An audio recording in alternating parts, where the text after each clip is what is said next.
হযরত দাউদ ইবনে সুলাইমান, দাউদ নবী তাহার সন্তান সুলাইমান হলো আল্লাহর নবী পয়গম্বর।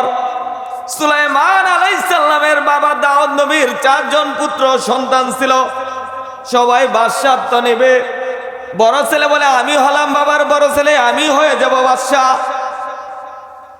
ঠিক কিনা? পাবে না, আমি বাবার বড় ছেলে, কেটটা তো আমারই আগে। ছোট ছেলে কয় আমি বাবা ছোট ছেলে, ঘরটা আমার। মধ্যে যারা আছে কয় এইটাই তা বুঝি না, এটা আমার, এই দেওয়া লাগবো। তেমনি হবে দাউদ ইবনে সুলাইমান, দাউদ আলাইহিস সালাম বললেন, হে আমার পুত্ররা তোমরা শোনো, আমি প্রশ্ন করব, যদি উত্তর দিতে পারো তাকে আমি বাদশাহিত্ব দান করব।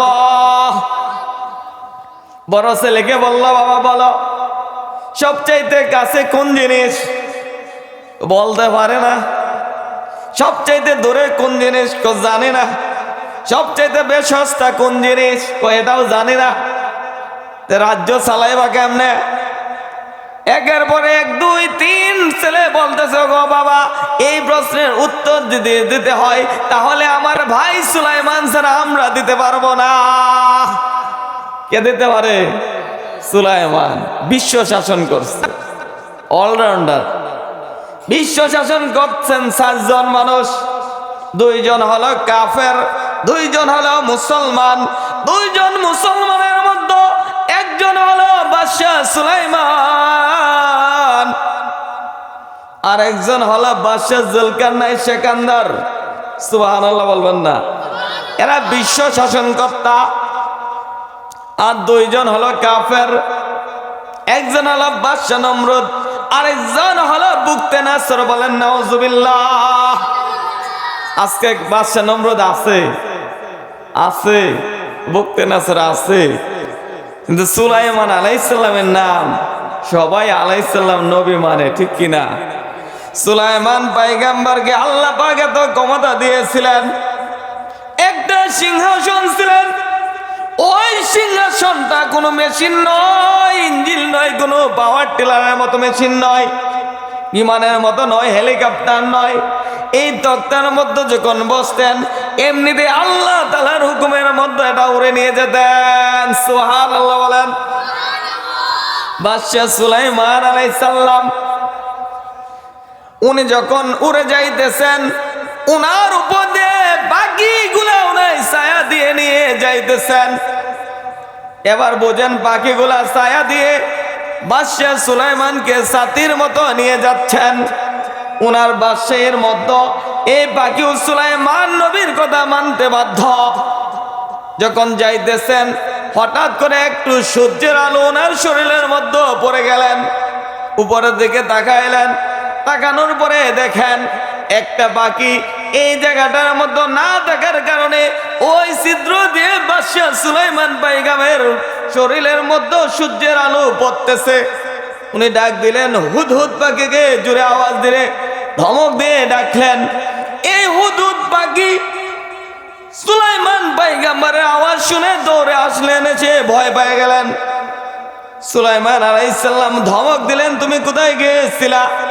এই পাখি বলেন, মহামান্য রাজা, আমি মনের আনন্দে উঠতেছিলাম আকাশের মধ্যে, হঠাৎ করে উড়ে দেখলাম এই রাজ্য ছেড়ে এমন একটা রাজ্য আছে, সেই রাজ্যের মানুষগুলা অগ্নি পূজা করে।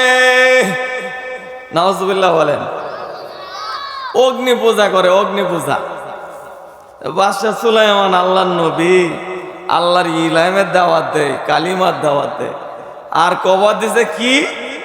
অগ্নি পূজা করি।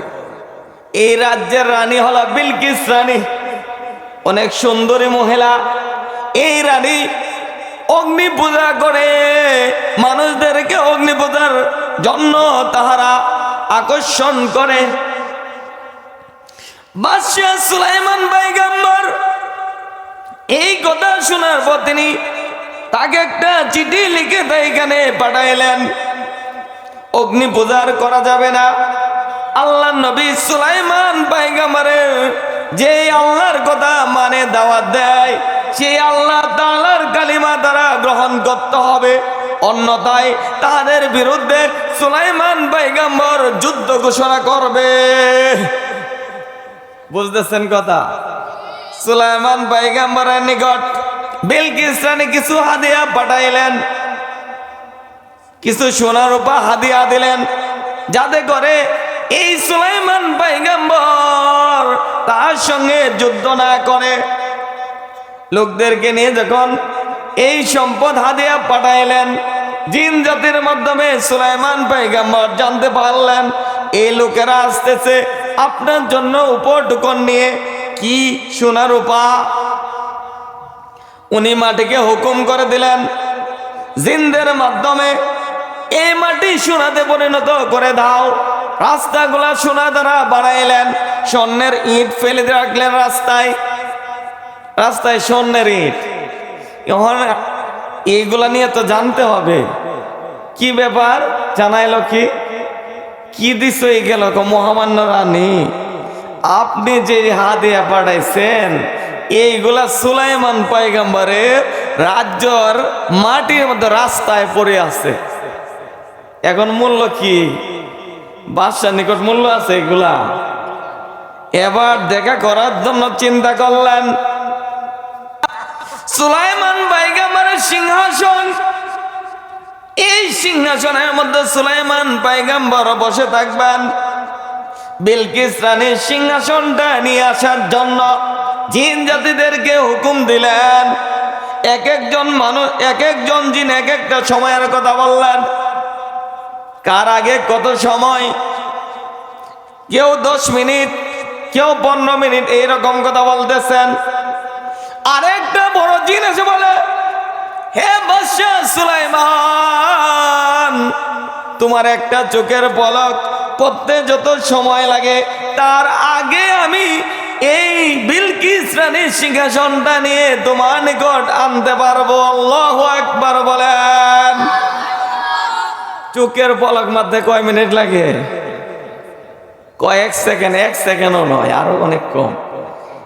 বাদশাহ সুলাইমানের নিকট বিলকিস রানী যখন দেখা করার জন্য আসলেন, ওনার রাজ্যের যে সিংহাসন, এখানে থেকে ঠিক একই রকম এই সিংহাসন। এখন মরে দেওয়া দরকার না, আমার সিংহাসন এটা জানলো কেমনে?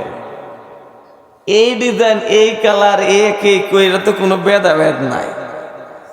আপনি যে গরু বাজারে গেছেন এই গরুই, আপনি বা যে চেয়ার গেছেন এই চেয়ার। কি রে অবাক, এটা এমন কেমনে হলো?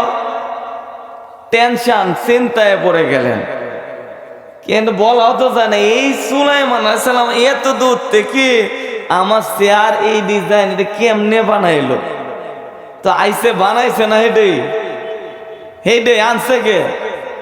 সুলাইমান পয়গম্বর এত ক্ষমতা, সারা বিশ্ব শাসন কর্তা এই সুলাইমান পয়গম্বর সারা বিশ্বটা শাসন করছেন।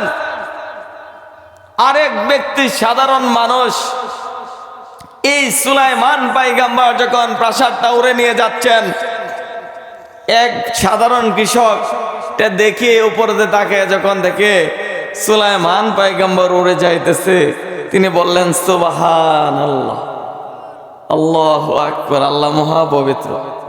এই সুলাইমান পয়গম্বর এই সুবহানাল্লাহ শুনে এই রাজপ্রাসাদ এটা নিচেতে নামে আসলেন।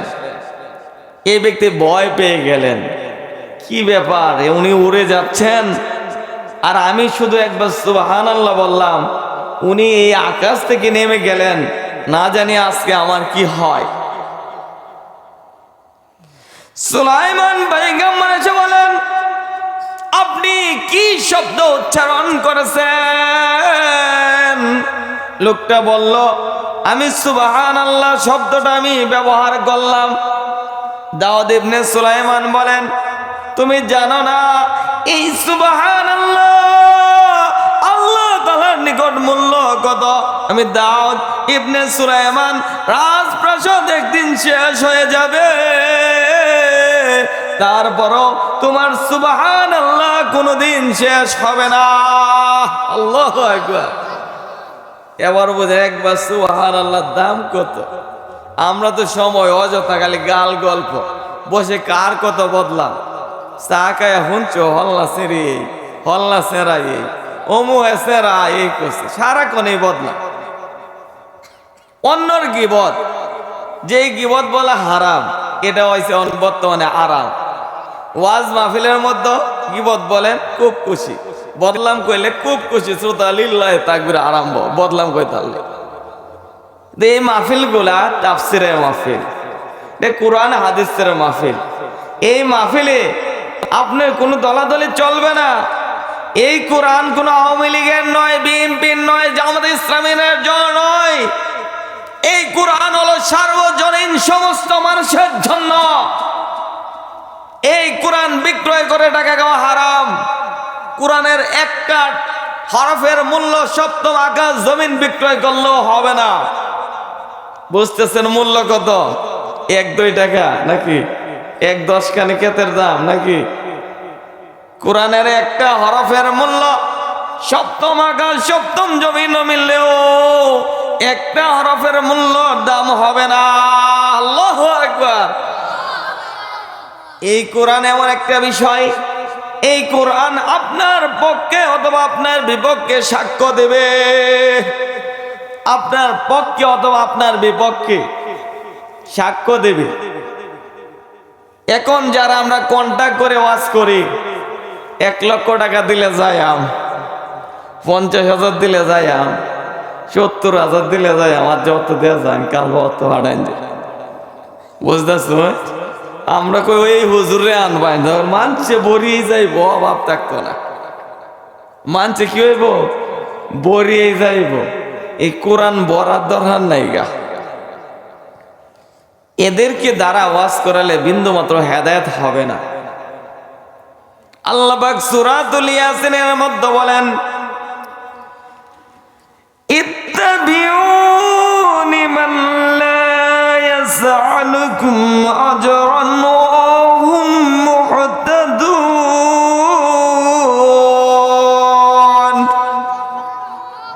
আল্লাহ পাক বলেন, তোমরা তাহাদের কথা মানো, তাহাদের কথা অনুসরণ করো যাহারা কোনো বিনিময় কামনা করে না। বিনিময় কামনা করে না। এই কোরআনে আলোচনা করে এখন 10,000 দেও নেই লাগবো, আমার 20,000 দেও নেই লাগবো না, চাইতাম না। বক্তা আনতে দাওয়াত দেয়া কইতাছে টিহা আগে না দিলে স্টেজ উঠতাম না। পাবলিও চিন্তাছে ঠিক আছে, ফিটতে লায়া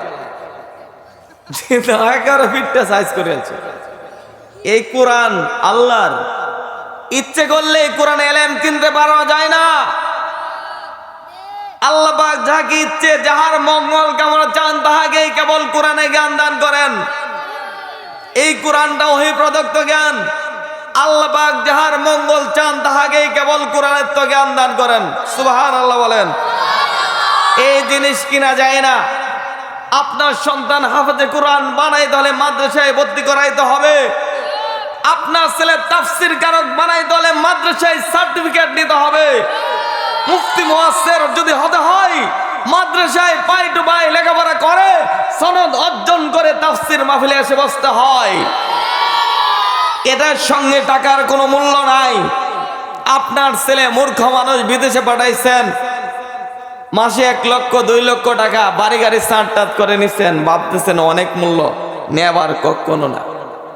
আপনার ছেলে সাধারণভাবে আছে, 5 ওয়াক্ত নামাজ পড়ে, মসজিদে ইমামতি করে, সকালে মক্তবে কোরআন শিক্ষা দেয়।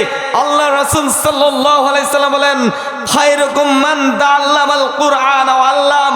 তোমাদের মধ্যে সেই ব্যক্তি সর্বোত্তম যে নাকি নিজে কোরআন শিক্ষা করে এবং অন্যকে শিক্ষা দেয়। বলেন সুবহানাল্লাহ। বন্ধুরা বুঝতেছেন কথা? আপনি টাকা হলে জমি কিনতে পারবেন, টাকা হলো 10 তলায় বাড়ি গাড়ি করতে পারবেন, এসি বাড়িতে থাকতে পারবেন, আরাম আয়েশে। যখন মারা যাবেন কিছু সঙ্গে যাবে। আমাদের চোখ দিকের আউলিয়া পাড়ার 2 দিন আগে কাঞ্চন ব্যাপারী সাহেব মারা গেল। ওনার বাড়ি এমপি মন্ত্রী ডিজাইন করছেন, টাইলস মাইস লাগিয়ে দেখলে মনে হবে যে এমপি মন্ত্রীর বাড়ি, টাকাওয়ালা মানুষ। যখন মারা গেছে ওনার কবরটা কি হলো? কবর কি? মাটি। আজকে এইগুলা টাইলস কোন কাজে লাগবে? কোটি কোটি টাকার মালিক, এই টাকা কোনো কাজে লাগবে? 6 দিনেতে নখ পরে যায়, 9 দিনেতে চুল। আপনি যখন মারা যাবেন বন্ধু, হাতের নখগুলা 6 দিনেতে পরে যাবে, 9 দিনেতে চুল পরে যাবে, 17 দিনে পেট পেটে যায়, হয়ে যায় মাখলুকের কুরাক। পেটটা ফেটে যাবে, মাখলুকের কুরাক হয়ে যাবে। আপনার শরীরের মাংস পচে শেষ হয়ে যাবে। পিপিলিকা, যে পিপিলিকা একটা মশা কামড় দিলে সহ্য করতে পারেন না, আপনার দেহটাকে পিপিলিকাকে শেষ করে দেবে। 90 দিনে হাড়গুলা সব অঙ্গ থেকে আলাদা হয়ে যায়। ও মানুষ, একবারও কি চিন্তা করে দেখছো নি কি উপায়?